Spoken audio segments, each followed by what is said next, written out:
few important things about school. In present days, school means sitting in a classroom and listening to the classes. This is teaching. Okay, just imagine if the classes are handled outside the classroom under the tree shade in an open air. How will you all feel? You people will enjoy the learning, isn't it? Do you want to know that there exists a school where children learn with joy and freedom? Here the teaching it will be in a very different way. There is no larger classes like us, and there they learn with great joy, freedom and happiness. A day in the ashram. It is the experience of C.F. Andrews while he stayed in the ashram known as Shantiniketan. Shantiniketan was founded by Rabindranath Tagore. He was famous as Gurudeva. Shantiniketan was his dream school, and here Indira Gandhi was also one of the students of Shantiniketan. Now, let us know author of the lesson A Day in the Ashram.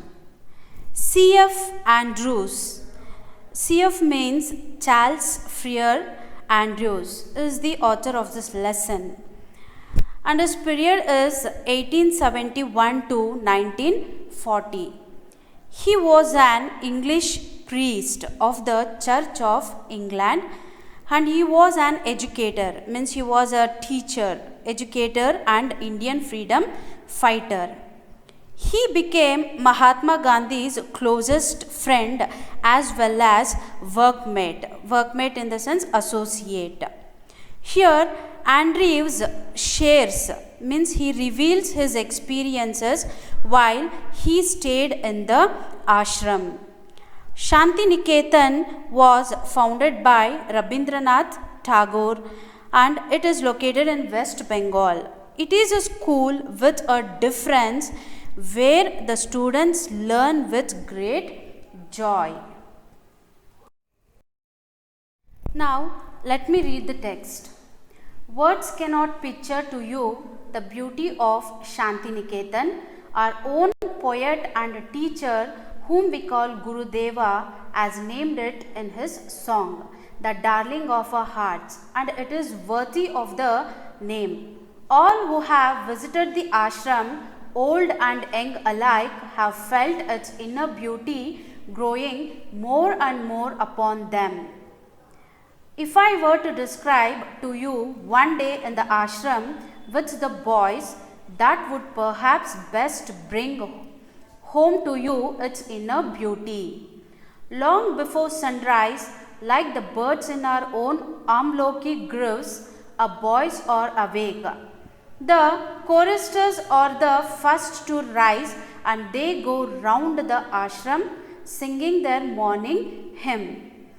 You can hear the voices in the distance drawing nearer and nearer, and then the sound dies away as the choir passes on to another part of the ashram, and then again it comes nearer and nearer. The beauty of the sound in the silent morning air and the sense of joy and reverence which it brings give peace to the soul.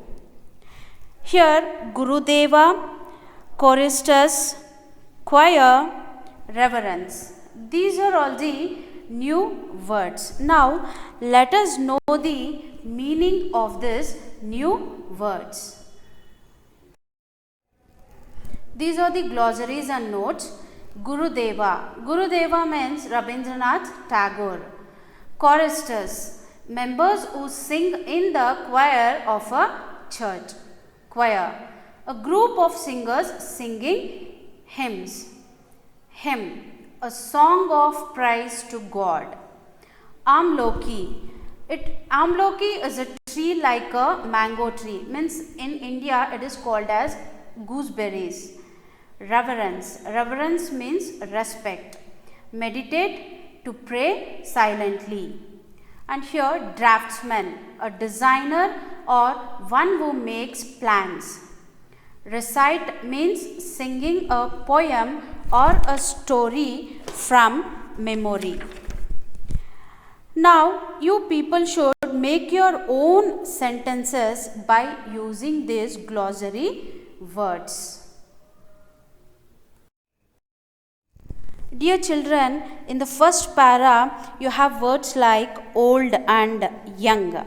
Okay, the opposite of the word old is young, and in the second para you have before. The opposite word of before is after, and you have the word sunrise. The opposite word of sunrise is sunset. All these words are called as opposite words. Opposite words in the sense antonyms. Antonyms are the words that have contrasting or opposite meanings. Antonym is rooted in the Greek language. The Greek word anti means opposite, while onym means name. Opposite name that make sense. These are all the few examples from your text. Old, young, awake, asleep, before, after, sunrise, sunset, rich, poor, tall, short, strong, weak, soft, hard, remember, forget. All these are the antonyms, means opposite words. Now let us move on to the explanation. Here let us move on to the first para. And there are no words to describe the beauty of Shantiniketan.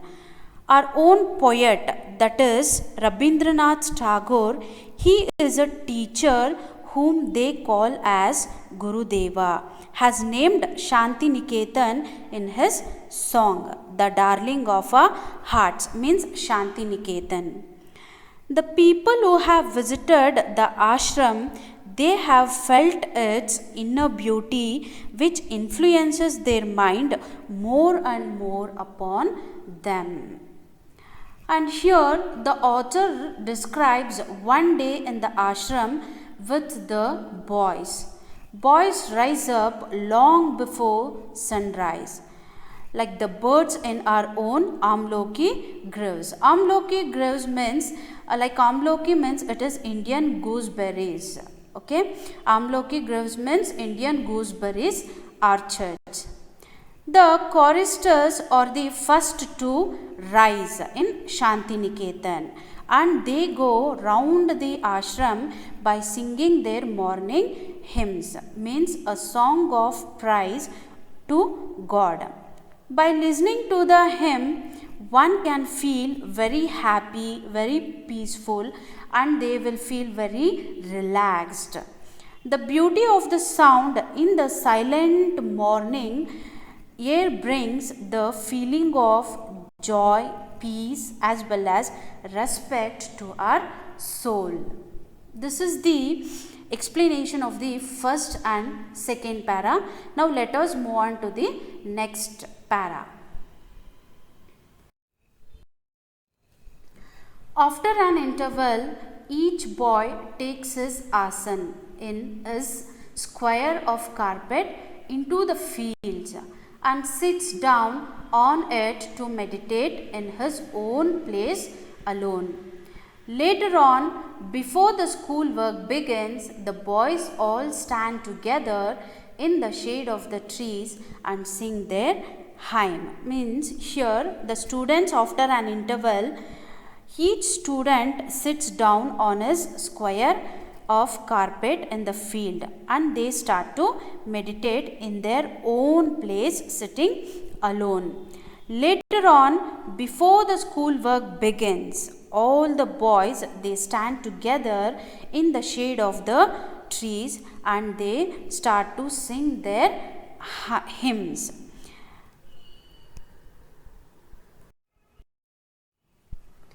Till about 10:30, the work of the school goes on. We have no classrooms. The boys sit with their teachers in the open air under the trees. There are no larger classes. A group of 8 or 10 boys are seated round the teacher asking him questions. Very few books are used. A greater part is carried on through conversation. The boys soon learn to open out all their difficulties to their teachers. And the teachers get keenly interested in the boys' questions and answers. Such living education can never be dull. Here the school work, it starts from 10:30 a.m. and there is no classrooms like us. As we have now, they have no classrooms. Here the boys, they sit with their teachers under the trees in the open air. But we sit in the classroom, we sit on the bench, isn't it? But there is no classrooms at all, and they sit under the shade of the tree. There are no larger classes like us, and they sit in an open air. And here a group of 8 or 10 boys are seated around the teacher and they ask questions. Very few books are used. We bring lots of in our as usual classes there will be 6 periods and we bring all the books, isn't it? But there in Shanti Niketan they use very few books. A greater part is carried on through conversation itself. They give more importance on conversation, and the boys soon learn to open out all their difficulties to their teacher. And such important living education can never be dull. Now I'll stop here and I'll continue in the next class, in the next session. Now let me give you all homework. This is your homework questions. Answer the following questions. Who named the school Shanti Niketan? When does the day in Shanti Niketan begin? What is termed by Guru Deva as the darling of our hearts?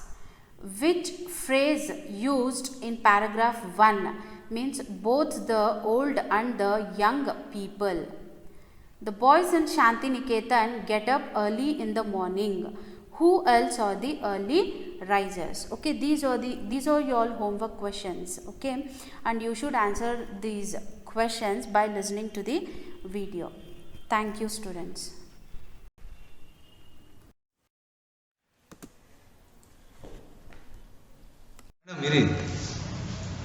Sir,